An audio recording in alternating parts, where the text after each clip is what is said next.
Chapter 8. Why? I buy Miriam's lunch at the convenience store and then return to work. And around 7 o'clock, Miriam started yawning, so I decided to go home. I also ride the train home and walk the rest from the nearest station. Yamada, wait a moment. Meow. Miriam stopped me as I was walking. What's wrong? I smell a demon. Meow. Huh. Is there a cat somewhere?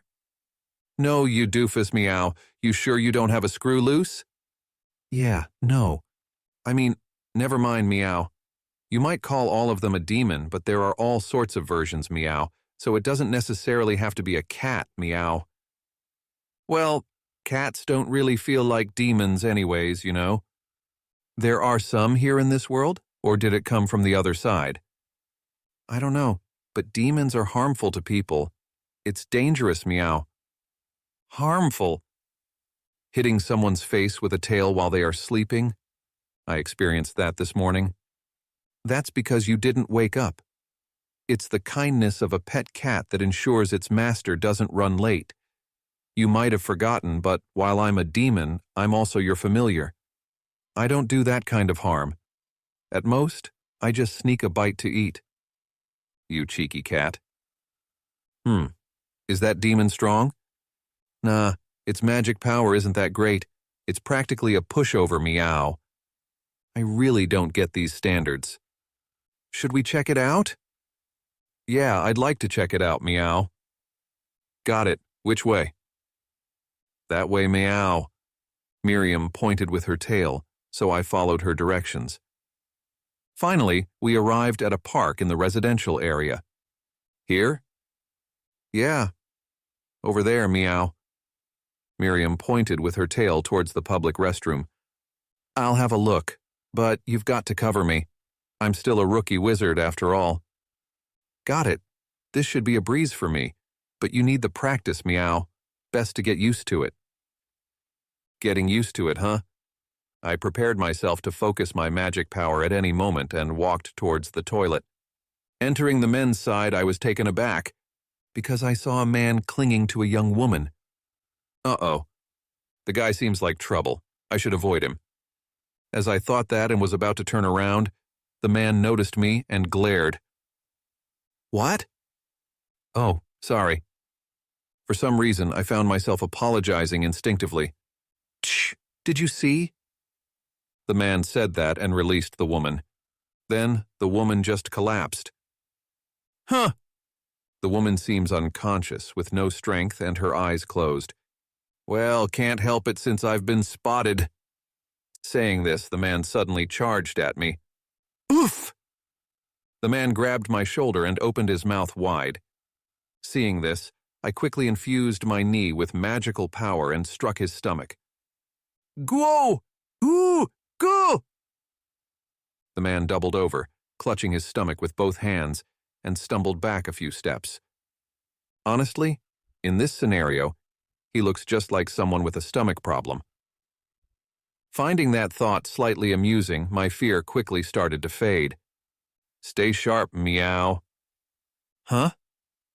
I thought I heard a voice, and it turned out Miriam was floating nearby. Huh? You can float? Damn it! I was startled by the man's voice, and when I looked, he was coming to attack. But his movements seemed quite slow.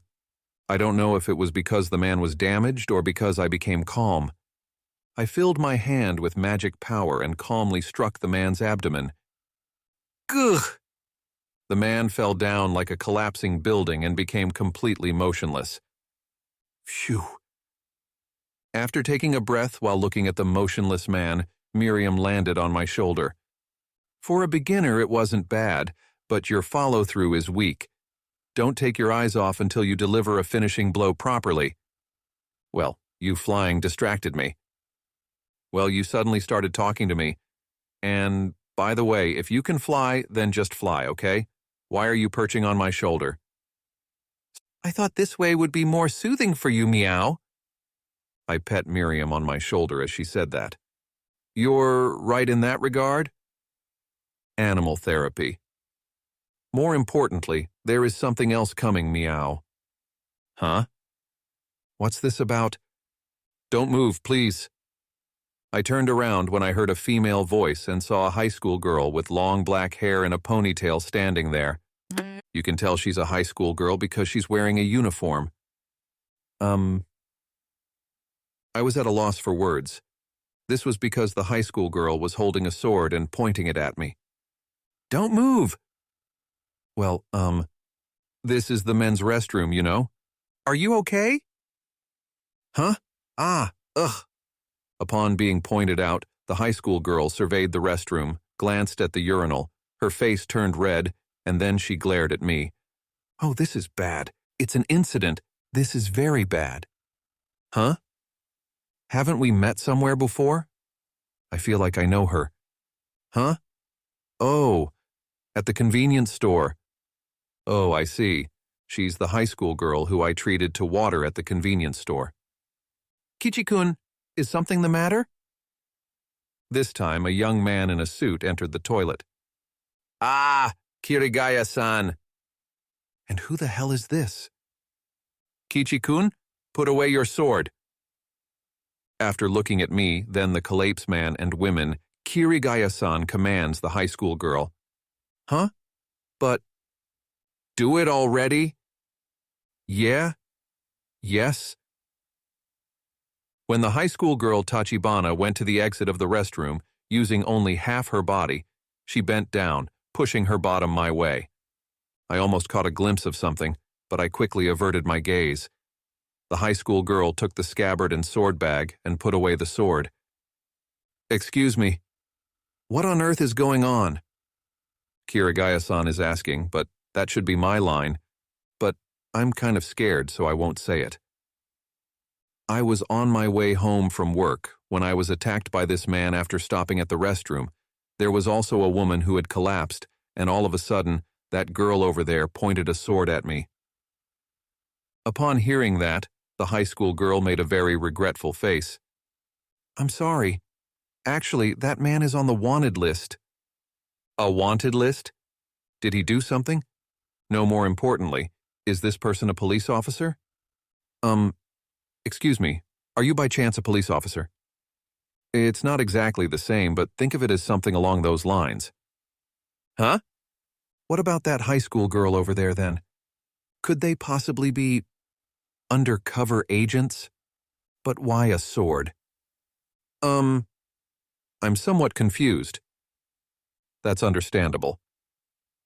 Kirigaya-san kneels down and checks the unconscious man's condition. Wait, are you going to get me for excessive self-defense or something? No, not at all.